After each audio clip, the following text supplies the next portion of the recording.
Last round. Fight! Hello and welcome to the Last Round Podcast. I'm your host, Dan Saunders. Joining me as always, my co-host, Anton Austin. We're at Manchester Fighters Academy to speak with tough as nails Muay Thai fighter and host of the Just Callin Bullshit podcast, Jonno Chipchase. Thanks for having us down, mate. Thanks for having me on, I really appreciate it. So I want to start with, where does the JCB nickname come from? That came from when I was like, must have been like 18 or 19, I fought a young fighter called George Berry, the really good fighter, he's from Bad Company. And I won after 5 rounds. After 5 rounds, came over to me, it was like fighting a fucking JCB. Like it just kind of stuck from there, because I have a very forward style, and just, maybe because my guard comes down too. I'm not sure. Maybe that, but George said it. It's catchy, isn't it? Yeah, It's a good JCB. nickname. What made you want to get into fighting in the first place? Was it like an event in particular, or just something that you thought, want to give this a go? It was a few things. So I've always kind of been interested in martial arts and kind of been what you would consider a fighter in some sense. I've always fought. So for example, in high school and shit like that, I was always, the kid who always got in trouble for fighting. Yeah.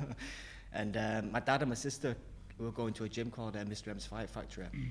And every night they'd come back and they'd be proper like buzzing about it, do you know what I mean? Like, you got this kick off and I got this punch off, and did you see when he got you there? And they'd be proper fucking like vibing on it.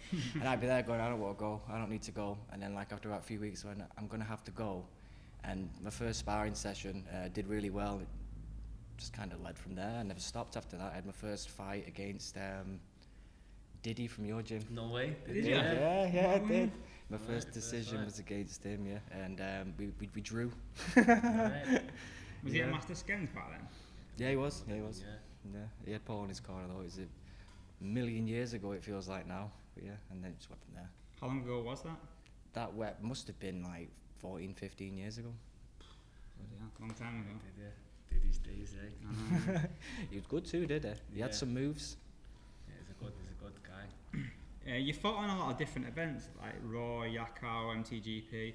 I was wondering, what do you think is the standout one for you? They're all different. So I like Raw because it's got a good atmosphere, and the crowd really gets into it, sort of very up close and personal. I like that. I've always liked that in shows. MTGP, you fought on that, the production's mint, they really look after you, and the matchmaking's good, and they advertise really well. And Yokkao, there's a buzz with Yokkao, same as MTGP, but it's a different buzz with Yokkao. Yokkao is, again, it's sort of, when you fight on there, most people are going to be watching you, and you're going to get a good match, and it's going to be exciting. If you do well, it'll lead to bigger things. So they all offer different things, but they all offer the same thing, which is exposure and a route to get somewhere better. Yeah. So obviously with MTGP they do shows in Manchester, obviously Yakao's only in Bolton down the road. Do you prefer fighting locally, like being the home fighter, so to speak? To be honest, apart from my last few, which was MTGP was one of the first, I've never really been a home fighter. I've always been the fighter that sort of the home fighter fought against. And I've always kind of enjoyed that, to be honest, because Being like the anti-hero or the anti-villain. well, yeah, but and also it's almost like, if you grow up in a bad background, you can get certain kids that will fold towards it and they'll become bad because of the bad background. And then you can also get different kids who come from a bad background, they'll go, nah, I don't want nothing to do with that, that upset me, that fucked me up, whatever. It's the same with pressure, I find, in fighting, and probably most different things in life, where sometimes if you're the home fighter and everybody's there supporting you and they're shouting for you, you can feel like the energy behind you from the crowd. You can feel that behind you, and it like lifts your sails and you can feel great. And sometimes everybody's there watching you, the fucking pressure can kill you. Whereas if there's no one there, and you just go in there just to clip heads off, and they've got everybody there shouting for them, that can be relieving in a sense too. Yeah. So I like it both for that, you know what I mean? Yeah, Do you feel pressure when you fight? Like if you fight, obviously at the last Yakao for instance, you sold like 100 tickets. Like did you feel pressure like when you fought on there? I think I feel pressure, but I'm a lot more inexperienced than Jonno. He's been around the game a bit longer. I think when I'm fighting in local, for example, on the home shows, what Paul does, when I'm in the area, I love it because I'm around there, all my friends and family are there, and the energy's massive. So yeah, I suppose it's different. It's different. Yeah. But I love fighting in my area. I feel you almost feel untouchable. Do you know what I mean? You feel like this is my area. You know. Again, it's everyone's mindset's different, isn't it? You can let the event take over you, and you can take control of it. It depends how you. 100%, mate. That's exactly my point. I was trying to say, where some things can be a negative, but you can switch them into a positive. Yeah. Or some things which people might think are a positive, they can fuck you up sometimes too. Yeah. It really is that. You were talking a bit about pressure there. You have your family involved a lot in the gym, don't you? I was wondering, having them like in your corner during a fight, does that add to pressure at all, or is it a benefit for you? To be honest, with my family in the corner, it's always felt like it can be hard at times, particularly having like my dad as a coach. That's a positive and a negative in a similar sense, where for most of my life I've lived with him. For most of my life he's been right on my back, giving me shit. Even if I come down like eating a packet of crisps or something, he's like, what's that? You know what I mean? What you're doing? Yeah. That's a different type of pressure. But at the same time, when it's your family in your corner, you trust them like implicitly. You trust them so much that like whatever the decision they're making, it's the best for you. And if I get hurt, I know my family are there. Or if I lose, I know my family are there. If I win, I'm going to celebrate my family, and there ain't nothing better than that. Yeah. Do you think like if you were taking a beating, do you think they would like want to pull you out, like just because you're like their son, because he's your son, because he's your dad type thing, your coach? Do you think like you might see it and think, I need to pull him out here, like he's getting battered? I think there's some people who probably have a difficult time with that, but with that disconnect. But with me and my old man, because we've been doing it together since I was like 15, 16, 15, there's not that there at all. If anything, my dad, because he knows how good I am, and I feel like he knows who I am deeply within myself, he always expects more from me. Right. It's never like you couldn't have got up, you should have stopped, I want to pull you out. It's always you could have done better, you could have been sharper, which I feel inspires me and makes me better. Definitely. Yeah. You fought some top level fighters like Stabler, McLaughlin, Forrest. What do you think has been your toughest fight so far? Mine was Savas. Yeah. That was a hard one. Well, the Savas, they're all difficult in different ways. So because fighting's all about timing, really. So when I was younger, I've had probably my hardest fight when I was younger in my first sort of run of things was Oren Decalon. Because in the second round of our fight, he kneed me so many times. He had me in the clinch at one point. And he was an excellent PD champion. Knee me. And I felt like my stomach was going to be pierced, and just trying to stand up and not go down and get through that was one of the most difficult things in my life. But I also fought a guy called Mariusz Zielinski in Poland, who he was one of them where you only fight a few of these in your lifetime, or even spar with him, where everything he hit me with hurt. Even if it's a little glancing low kick, it was like, right, my leg's dead. If it hit me in the body, right, I'm winded. If it hit me in the head, right, I feel like I'm going to fucking go down. I remember that I got back after the first round. I went to my dad, right, my left leg's not working, I'm winded, he hit me in the head a few times, I'm not sure where I am, what round is it again? And then we had to sort of like start from there again, you know what I mean?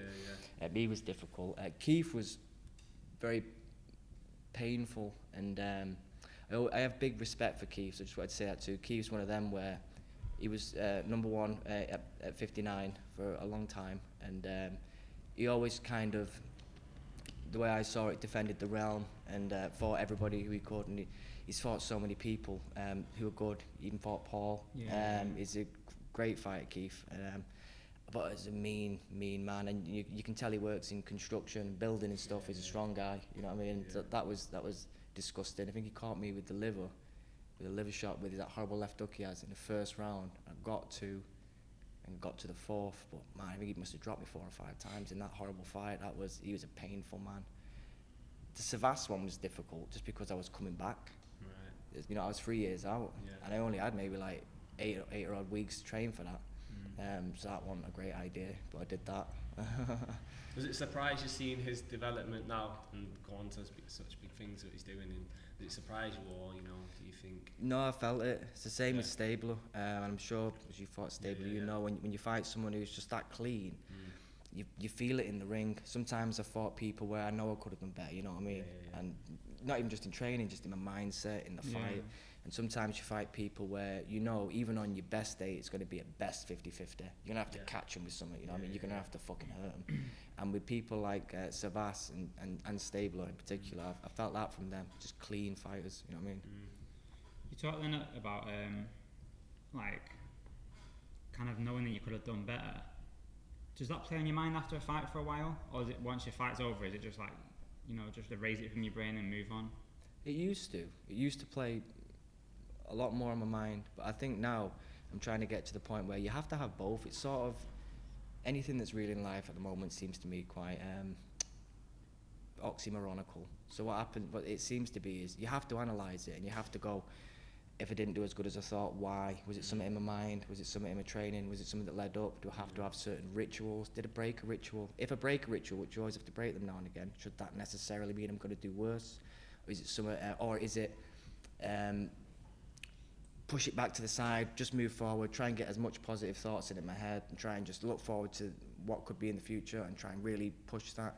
You have to do both. Yeah. So you have to sort of have in your heart and your head, I could have done better in this one and I'm going to in my next fight, even though that's not necessarily a reality. You have to truly believe that. Yeah, of course, yeah. So speaking about the future, is there anyone in the UK that you would like to fight? Well, yeah, there's loads of people. I love fighting. Honestly, people that, well, first of all, people should never say anybody. I just want to get that out there because that's boring. Nobody wants to hear that. I'll fight anybody. I don't like singling out any one person, so that's why I like to give lists. Nice, So, at my weight at the moment, obviously, Dean James is number one.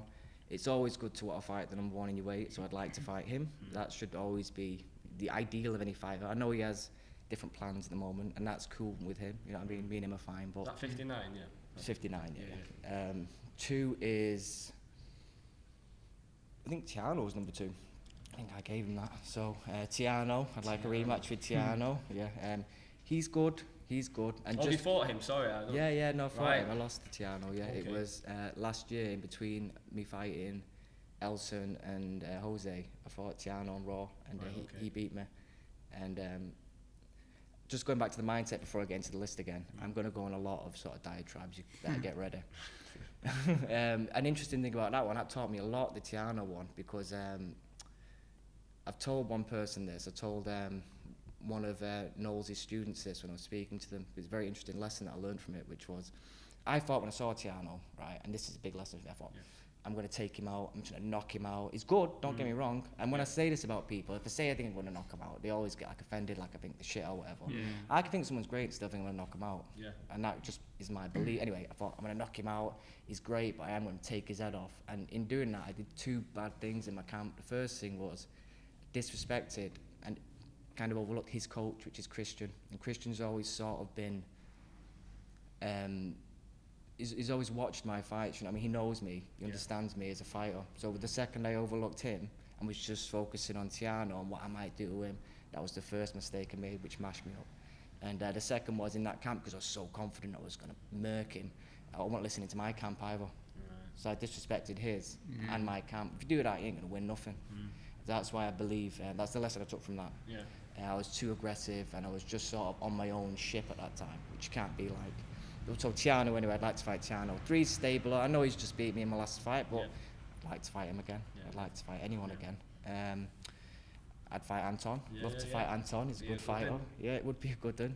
Respect him. He fought Manuel last time. Did really well. The spinning elbow cage. That was nice, man. KO. I like that. I don't remember that because you never talked about it. Never spoke about you spinning elbow. Right, come on, wait 1 sec. Right, let's go. Let's talk about the spinning elbow. Right, let's go. So Anton, how did you land that spinning elbow? What happened? You know me. Oh, fuck off. It's full of shit. It's never a fluke. Keith's going to come on again talking about there's no luck. Don't have Keith waffling about luck again. You've got to, come on, it won't look. What happened? How did you land it? What was the setup? He caught me, didn't he? He was getting a bit... when you can feel the confidence coming from the fighter. Yeah. I could feel his confidence coming. He was getting quite successful. I'd never fought no one that small before. He's quite short, you know what I mean? Watched him against Jacob, and remember just getting there. I was getting my own way for quite a long time, and I thought it's getting a bit easy. Almost, I was landing certain things, angles on him, and I thought he was just plodding at me. And like I said, he caught me. I threw a knee, got a bit complacent, put me down, and. I was fine. I got back up and I heard Porter saying teep, and I thought, and then we remember getting back to the corner. He's going to keep looking for that now. He's got that sense of confidence. He can have it, and I just tried to bait him in, and it pulled off. as soon as I threw it, I didn't know, no, he's going down and whatnot. I remember seeing him, and I seen him more in pain. He's more pain than a knockout. I don't even class it as a knockout, even though people say it's a knockout. I think it's more of a TKO, like, he was down in pain, it caught him and he was in pain, as opposed to, he was like, legless, do you know what I mean? I may be wrong. No, I think that would be a TKO, but I think his orbital blown was mashed. It seemed to be anyway, you know, in the back afterwards. I think you hurt his orbital, which is a bad one. I've had that too. That's not nice. So I feel for you too, Manuel. I feel for you. You're alright as well. Yeah, you're cool as well. When you started talking about your orbital, I heard you say in an interview that you did your orbital, and I didn't have a clue at all. When you were coming back in, like, to your first fight after that, were you like conscious of getting hit in it or anything? Obviously, it is a bad injury. Well, I'm stupid like that. So like I had it broke, right? And then, so first things first, let's laugh at the Thai game for a second. I'm going to give you a little insight here now. You know them ambulances that they have on the outside? They can't leave, you know. They can't go because then the show ends, obviously. Because they need an ambulance there, right? Yeah. So they're not there to take anyone away. they're there, you know, just to look pretty, right? they don't take you fucking anywhere. The two people I've seen have really bad injuries have been told to get fucking taxis. So anyway, no, I had my orbital. Darren O'Connor did that. That was, I broke his nose in the first round with an elbow, and then he broke my eye to say thank you. And I was supposed to fight Paul like 8 weeks after that, or maybe like 9, on I think it was like a Reebok reinvention thing, and so I didn't go to hospital for 2 weeks. My eye was going darker and darker, and I was just trying to blanket going, I'm fine. What was you got hit with? It was the left hand, but it wasn't particularly like overtly strong. The glove, I was at an awkward angle because Darren had just turned me and had gone on the floor, and then I got up and dove in like an idiot. Don't do that.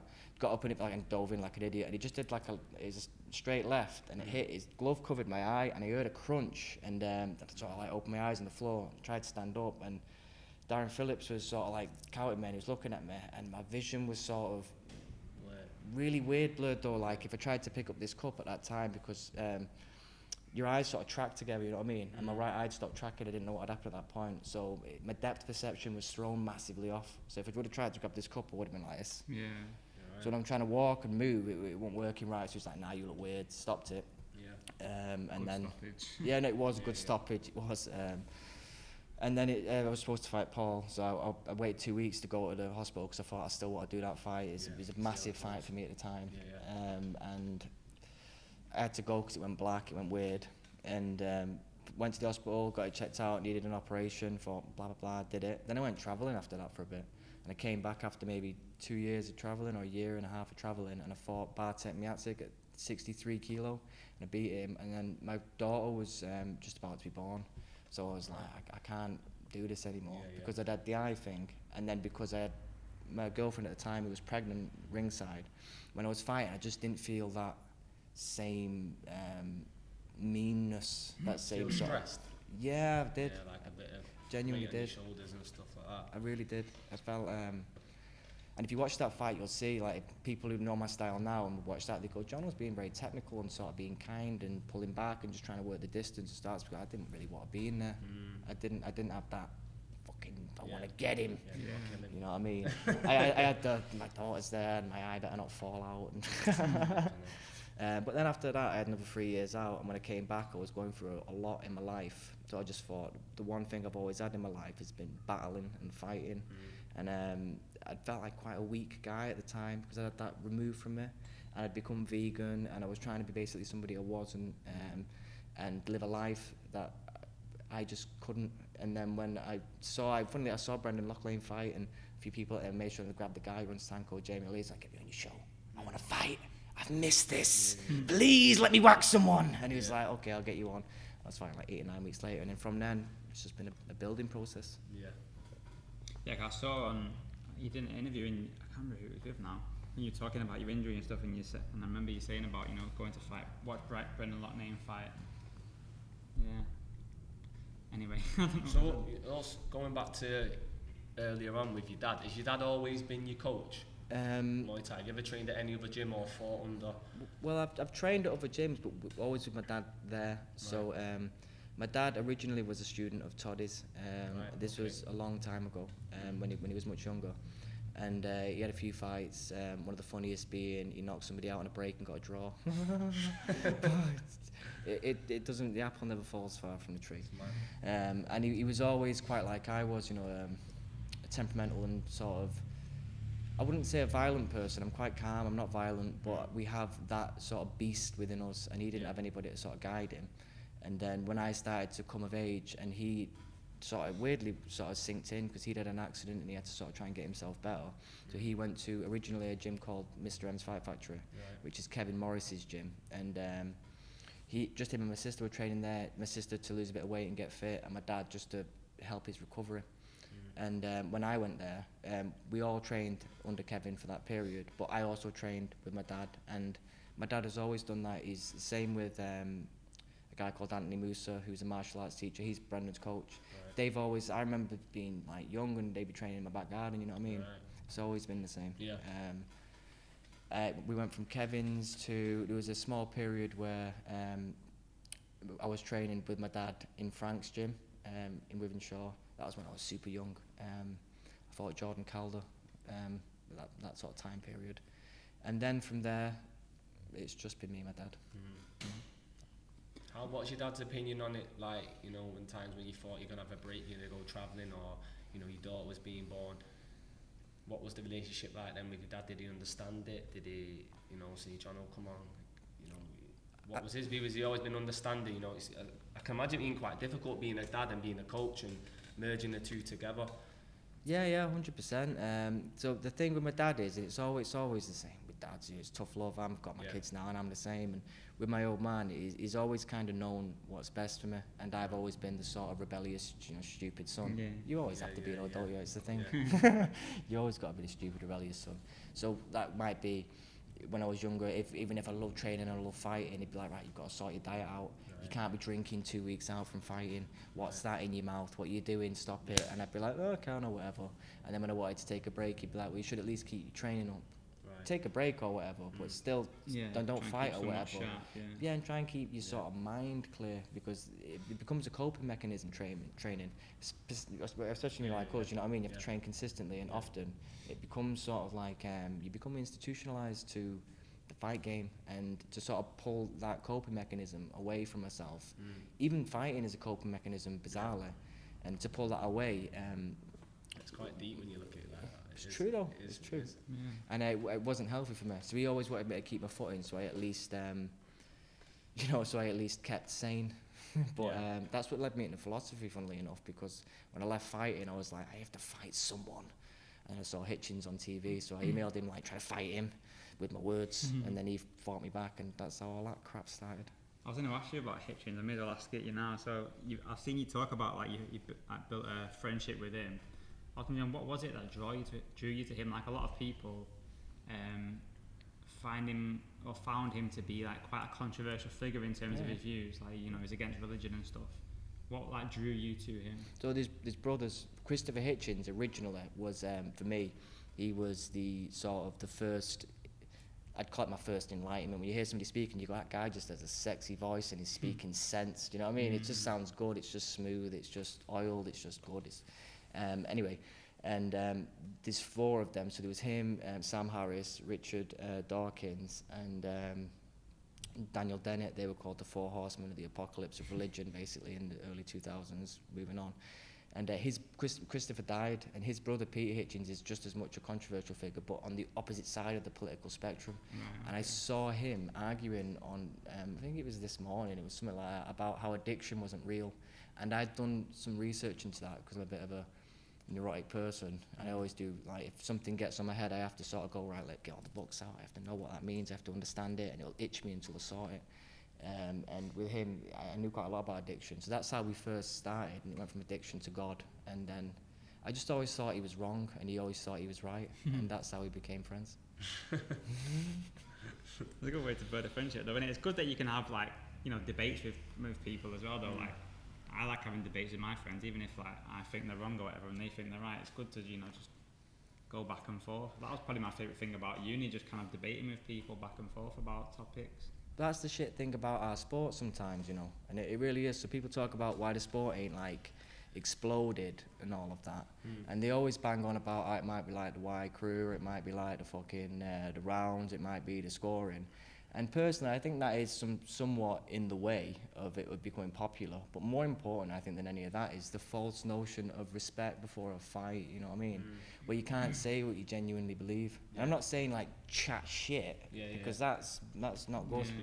Be open, be genuine. And we all have opinions where you and I know, being in the game as long as we have, I've heard so many people who say one opinion about one person and then will completely contradict it in public. And obviously that's just called being a social person. You can't always be like a dick, you know what I mean? But at the same time, I think you should be able to be more open, because it's interesting and it creates drama. And I want to see A fight B if A has a reason to fight B and B has a reason to fight, and particularly if they have history and if there's a story behind it, then I definitely want to watch it. Bums on seats, innit?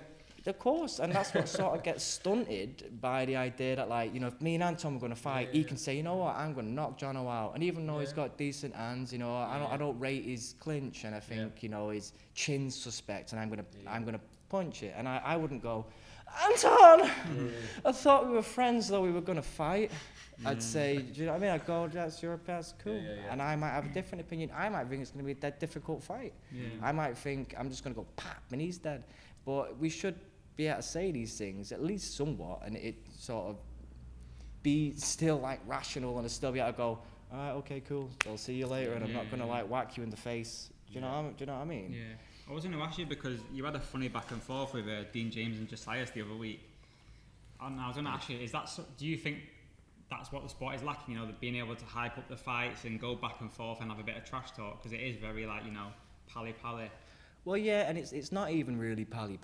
So like me and some fake pally, like, yeah, from the outside it looks like it's just, but the thing what it is so even if you ain't like pally like proper like pals, I might be, say I've been in sport 15 years, I've seen someone like Dean James on and off every year, all of those times. And obviously me and him used to be sparring partners when I was young, because we used to go down Rugeley a lot to train at Tony Miser's. My dad used to take me. With all that old crew, so I know that man quite deep and quite long. But at the same time, we ain't like, I don't like phoning him if I'm upset, you know what I mean? I don't like phoning any of these people if I'm upset. I don't like message any of them going, I thought what you said last night was out of order about Jimmy, because Jimmy's all right or anything. I don't give a shit about any of that. So if I want to, and just to rewind for a second, that drama started. I'm not going to get into it too much, because I can't be asked fucking starting this shite again. But the reason that started was because I originally said about Evan Jays, because a few people were suggesting that he and I should fight. That, like, good, I think I'll knock him out, let's get it on. And I got matched with Josias maybe like 4 days after. So I understood why he would think that might have been aimed at him, but I didn't know that fight was going to come out. I got phone like 4 days after of Christian saying, do you want that fight? Because you've been sort of stirring it a bit. And I was like, yeah, I want that fight. I've not been stirring it, but whatever, okay. You know what I mean? I don't know what you mean. And then when that came out, I had to go, no, that was at Evan. And again, no disrespect to Evan either. I don't mean Evan's not a great fighter. I think Evan's good. If I say I think I'm going to knock him out, I just think, when I hit him in the head, he's going to go down. He can think the same about me. There's nothing personal in this. That belief, aren't you? Well, mate, if you don't, I don't know what the fuck we're doing anymore, you know what I mean? And if you didn't believe you could win. No, and it seems to be there's people that can say things like that, and everybody will go, yeah, of course. And then if somebody else says a thing like that, it's like, well, you're not really allowed to say that. And when it gets deeper into it, it kind of feels like, and I had a lot of people message me, not particularly about the incident, but there's been a few instances that have sort of bubbled up over the past few months. I've had a lot of people message me saying they're kind of glad that I'm speaking out, because they feel that they might want to say something, and they might even want to back me, or they might want to back somebody else, and they feel like if they did, they're going to get ostracized, they're going to get attacked, they're going to get ridiculed, and they don't feel like they can. And with me, I don't really give a shit about any of that. Weetabix! No, they are the godsend for me, because like I said, I intermittent fast. I don't eat much in the morning. I don't eat anything in the morning. I don't eat much in the day, maybe a few nuts, and then I'll just have a big meal in the night.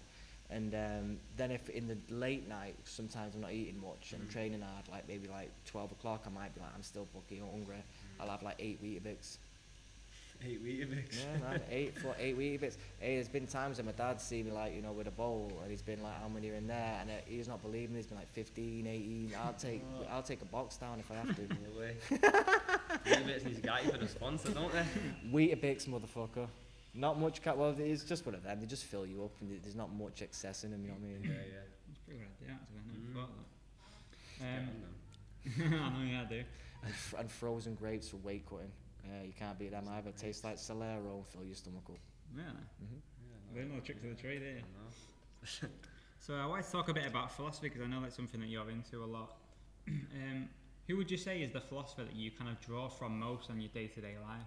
Wittgenstein. So Wittgenstein was a crazy Austrian philosopher. I say crazy because he was very eccentric. And a lot of philosophers are, aren't they? Especially the old school ones. Oh, 100%. They're all eccentric. But this dude was sort of new level eccentric. There's a whole book about how aggressive he was with a fire poker. Wittgenstein's poker, it's called. He's just to point at people and be very vicious. But he sort of tried to separate the theoretical philosophy, the academic philosophy, the philosophy that is done in a lot of universities now, which is more what he would call language games. He thought that was more just meta-theoretic, which means it's overarching theoretical play. It's like playing chess with words consistently, and there's no answer. It's kind of like, for example, what you see with a lot of the bullshit conspiracy theories that are flying about now, where there's no sort of end to how much you can upper bracket it. You can keep just going, this bullshit's true, and then you go, yeah, but what about this, that, and then this bullshit's true, and this bullshit's true. And he tried to eradicate that by showing that when people use analogies, when people use metaphors, when people draw comparisons to things within language, it's not as simplistic as it first seems. There's a lot of sort of hidden logical consequences that a lot of people don't understand. I think that's what led me on to, from reading him, really starting to enjoy psychology, which then gave me into a facet in the fight game, because the more I understand language, the more I understand people's sort of personas, the more I understand the mindset, and my own as well, So this is why I always try and push. I know some people might think I'm not a very good role model, and I'm definitely not. But at the same time, I still try and do shit and promote shit. Like, I'm not always, look at this car, look at this thing I'm wearing. I'm more like, look at this book I'm reading, because this might save your soul and your life. Because they're the only things for me that genuinely do give you peace and sort of value in life, is knowledge and learning. And he was one of the first people to sort of open that up for me, which is why I had to get it. There's many different reasons why I had to get it, but one of the main reasons was he got a PhD without any university training, and I tried to do that too. I only got masters. I couldn't get a PhD without an undergrad. I wanted to, but he was the one that inspired me to do that, really. That's good that you were able to do that though, get the masters. Well, it's one of them where they kind of let me just do what I wanted. I'd spent, because I wasn't fighting for like 3 years, and fighters have such a drive. It's so difficult. It's like a beast within us, and it has to be put on a track. If it's not put on a track, it's going to go on some track. You don't know what fucking track it's going to go on. It could go on a crazy track, you know what I mean? So I had to put it on the reading track. So I was reading like 5 hours a day. And when I was reading like 5 hours a day, the people who I was reading, I would then email them and speak to them. And it started from the Cambridge reading lists for philosophy and the Oxford reading list for philosophy, and then I just went down all the Russell Group universities and read all of what they recommend as reading. So when I started to speak to professors, they were like, "You know all of this. Why are you speaking to me?" Yeah. So that's where I was able to just jump that whole process. Yeah.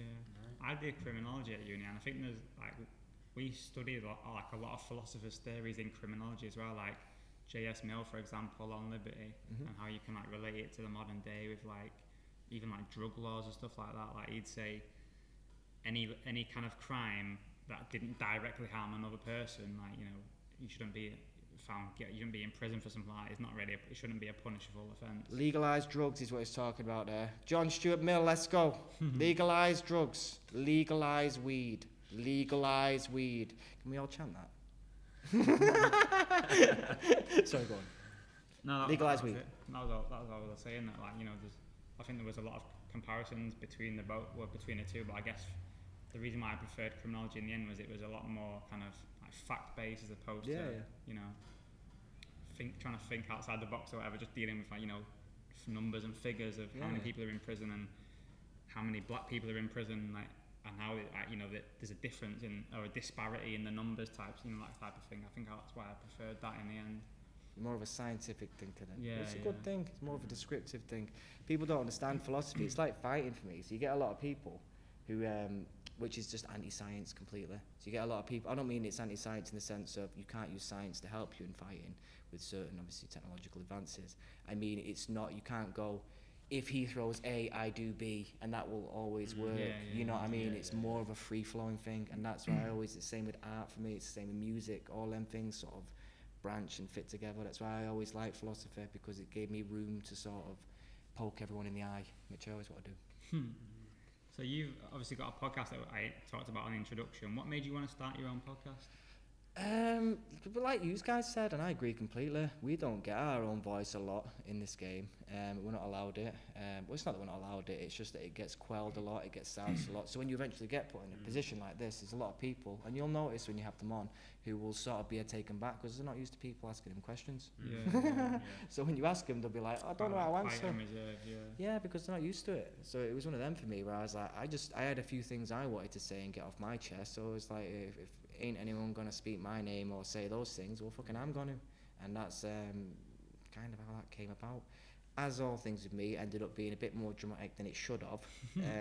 But I don't think that was my fault. I think people read me wrong. People often read me wrong. I don't think I'm an arsehole. I think I'm just often misunderstood, though I can be an arsehole. But I think genuinely, in that regard, it's a good podcast. I love Craig. I can't wait to release the second one after I release Wands as well. I've been waiting for that second Craig one. The first one was well good. But the second one should be coming out after I do the Wan one, which I've edited a lot of it. And then like I told you, I have the software on my phone because I'm lazy. And it had an update, and when it did, I have to sort of produce the video, and then I can cut it and chop it. And every time I produce it, it gives me like a RAM failure. Right. So I'm just trying to work out like a little kink in that. It should probably only take me like 10 minutes, but I have, like I said, I have an artistic temperament. Some things I can do like bap, bap, bap, bap, and some things I'll never ever do. Yeah. I will do that though, but not bap, bap, bap. So I wanted to ask you something about your podcast. This is probably the most like left field question I've ever asked, or the most deep one. But in your artwork for your podcast, you're holding crime and punishment.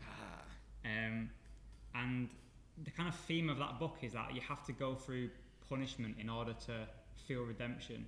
I was wondering if you can relate that to your life, or even maybe your fighting career at all.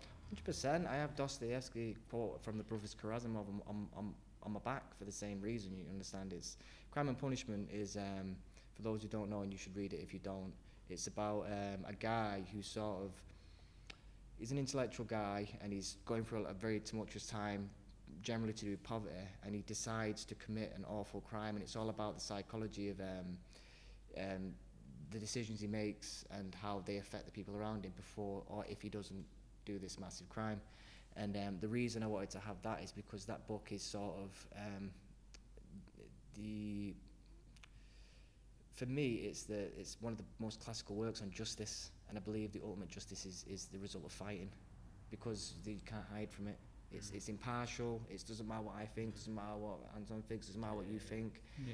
The results speak for themselves. So I wanted crime, but it's probably a very deep point actually to sort of imagine that I was projecting partially my suffering onto that, and it is partially self-laceration when it comes to Dostoevsky. That's why I like Dostoevsky. Yeah. But it was also to do with the idea that there is still an ultimate justice, and we are all not very great people. A lot of people in this game and in life and in social media in general like to pretend and project like they are not who they are. You understand? They like to try and project that they're a different type of person, and what that does is it not only dehumanizes yourself. So when you do mash up, you try and hide it more. You do fuck up, you try and hide it more. It also sort of projects a really bad image to other people because they try and keep up with that, and it ends up being a stupid rat race where everybody's trying to act sort of perfect and not fuck up, and they don't want to take the risk for that, right? Yeah, it's like Instagram influencer culture, isn't it? Yeah, massively so, but not just Instagram. It's literally where everybody speaks now. It's even, I watched Britain's Got Talent last night, and oh my god, it's even in there. It's influenced everything. It's every single person is trying to present something that they are not, And the main message in Crime and Punishment, the same as in the Brothers K, and the same as in all of Dostoevsky's work, is somebody can do something absolutely abhorrent and awful and still be a good person. And you can also get a person who doesn't generally seem like they do a lot of bad things, and they can be the worst of us all. And it's genuinely about the next day and how we progress, and not just judging everyone all the time, and particularly not judging ourselves. That's why I like that book in my hand. Also, I had a Cubone in my hand, fucking Pokemon 101. It was Cubone with the mask on and the bone, similar sort of situation, kind of a self-laceration. A lot of thinking's gone into that, hasn't it? I think it's a really clever artwork. Yeah. I really like it. Shout out to Last Bastion. I only sent him, like, seriously, I did, like, he said, what do you want? I just said, Crime and Punishment. I want Cubone in my hand. I was like, what the fuck do you want Cubone? I was like, do you want Cubone? It needs to happen. And a spliff.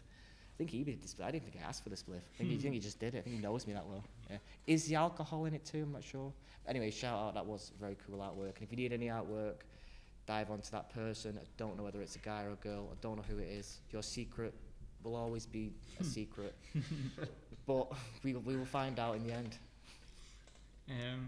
What I want to know, sorry, just touching on, we touched on different topics throughout this podcast, from your mindset, from working with your dad, from studying and stuff like that, from reading. How does all this play a part in coaching? So when you've got students here who are fighting, the relationship with your dad, you have that same relationship with your students, the way your mind works may be totally different to these guys, To be honest, I feel like the most fulfilled I feel is coaching, even more than fighting. So it's even when I'm just doing PTs and even just the general classes, not even necessarily the fighters, because and I'm sure because you're in gyms a lot, you'll know. People often come to fighting gyms or Muay Thai gyms because they're quite like churches in the sense that you can express a lot of the deep inner emotions that you have, not only by hitting the pads, not only by working out, but by speaking to people who you respect and sort of who have that hierarchical position over you. So they trust you like that and they speak to you. Yeah. So it seems to be, for me, it's sort of a good mixture between making friends who, apart from the gym, I don't have very many friends, if any at all, you know what I mean? I'm in the gym so often, and when I'm not in the gym just training people, I might be in the gym training for a fight. So these are all my family, the people who are meeting here and the people who I see, and to sort of be able to help them not only in the martial arts journey but in the psychological journey. And it's true though, right? Because the way you perform when you're hitting the pads or when you're fighting, it's all to do with your brain. It's all to do with your mind and how you're coping with your day-to-day situation.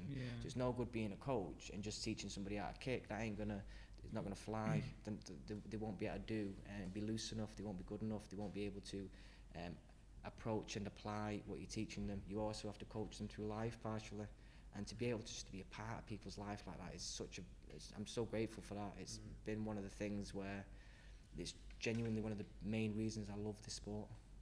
Do you have any rituals or anything, like pre-fight and on the day of fights when you've got students on these big shows, how do you prepare them? Is it stuff, I can imagine, in gyms you've got some people who really seize the moment, and you've got some people who are very nervous on the day of fights, Is it different for everyone else? Like, is it just based on the fighter? No, it's genuinely different for everybody else. So I'll give you 3 examples of our main fighters and just speak about how their mindsets are quite different. So you have Benjamin Mason Gallagher. He's a very sort of independent dude. He has a strong mind. So he has a few rituals of his own, which are just centering rituals. So for example, he might do a few breathing exercises and he'll center himself. And apart from that, he's generally quite calm. He's generally quite relaxed. He just wants to sort of be with the people who he knows he's comfortable around. So he likes to be around us. He likes to chill out and then he'll do a few breathing things, and you see the focus come over him, and he's cool. Someone like Logan is he's very regimental. So you can tell him exactly what to do and he'll do it to the bloody letter.